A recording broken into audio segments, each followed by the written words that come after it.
구광모 회장님은요, 친부가 있거든요. 우리 친부이신 구본능 회장님의 상속분도 나중에 받으실 수 있는 것이고, 또 구본무 회장님의 상속재산은 이미 받으신 거죠.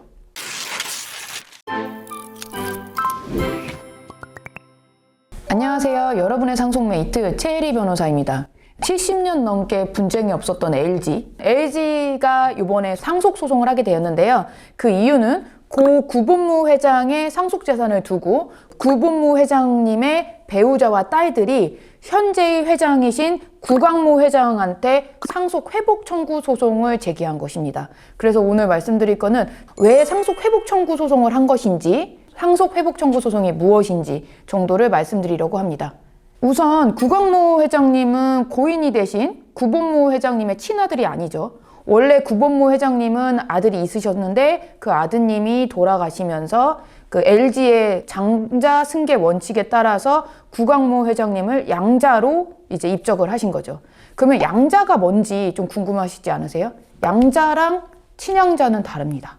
양자는 내가 우리 엄마 아빠의 자녀이기도 하고 우리 양부 양모의 자녀이기도 한 것이에요. 그래서 이때는 양부 양모의 상속재산도 받을 수 있고요, 친모 친부의 상속재산도 받을 수 있게 되는 것입니다. 그런데 친양자는 실제 있었던 친자 관계를 끊고 양부나 양모가 다시 친자 관계를 형성하는 가족관계이기 때문에 이때는 친양자로 자기가 입적됐잖아요. 거기에 부모님의 재산만 받을 수 있습니다. 이렇게 달라요. 구광모 회장님은요, 친부가 있거든요. 우리 친부이신 구본능 회장님의 상속분도 나중에 받으실 수 있는 것이고, 또 구본무 회장님의 상속재산은 이미 받으신 거죠. 그러면 이제 상속회복 청구 소송이 무엇인가 되게 궁금하시잖아요. 상속회복 청구 소송은 민법 제999조에 있는 소송입니다. 상속권이 참칭 상속권자로 인하여 침해된 때에는 상속권자 또는 그 법정 대리인은 상속회복의 소를 제기할 수 있다라고 규정되어 있고요. 상속회복 청구권은 그 침해를 안 날로부터 3년, 상속권의 침해가 있은 날로부터 10년만 제기할 수 있는 소송입니다. 이것이 민법 제999조에 규정되어 있습니다. 상속회복 청구 소송은요, 특이하게 가사소송이 아니에요. 민사소송에 해당합니다. 그리고 상속권의 침해를 안 날로부터 3년, 상속권 침해가 있은 날부터 10년이라는 기간도 제척기간이에요. 이 기간은 중단되고 이런 게 아니라 이건 쭉 그냥 진행되는 거거든요. 그럼 피고는 누가 되는 것이냐? 참칭 상속인이 뭐냐면 가짜 상속인이 되는 거예요. 가짜. 후순위 상속인인데 선순위 상속인 몰래 막 받았어.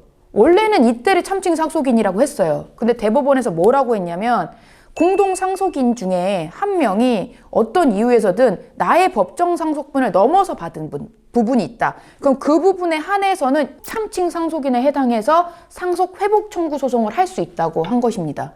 그러니까 지금 이 소송이 제기된 것은 배우자와 딸과 사실은 사촌 관계잖아요. 지금 우리 회장님은.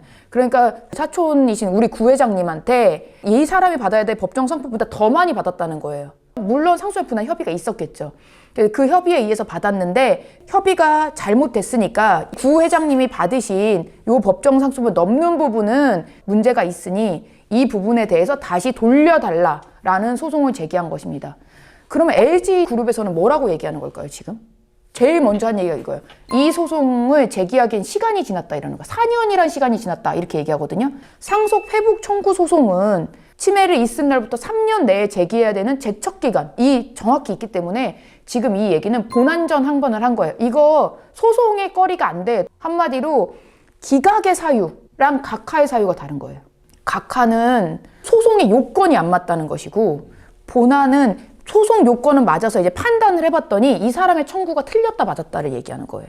그래서 우리는 항상 피고가 되면은 본안 전, 소멸시효 항변이라던가 아니면 제척기간 이런 항변이 있으면 그 항변을 하고 그거에 대한 판단을 했을 때도 만약에 본안으로 들어간다고 해도 기각이다 이렇게 하는 거거든요. 각하해달라, 기각해달라 이렇게 보시면 돼요.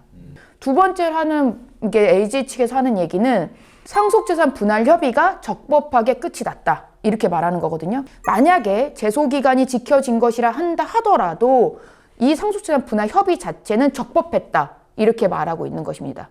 그래서 이게 사실 소송이 어떻게 될지는 저희가 정확히 알 수는 없는데 논리 구성을 잘했을 것 같아요. 상속재산 분할 협의가 무효인 사유를 어떻게든 들었을 것 같은데 그게 무엇인지는 저도 많이 궁금하네요.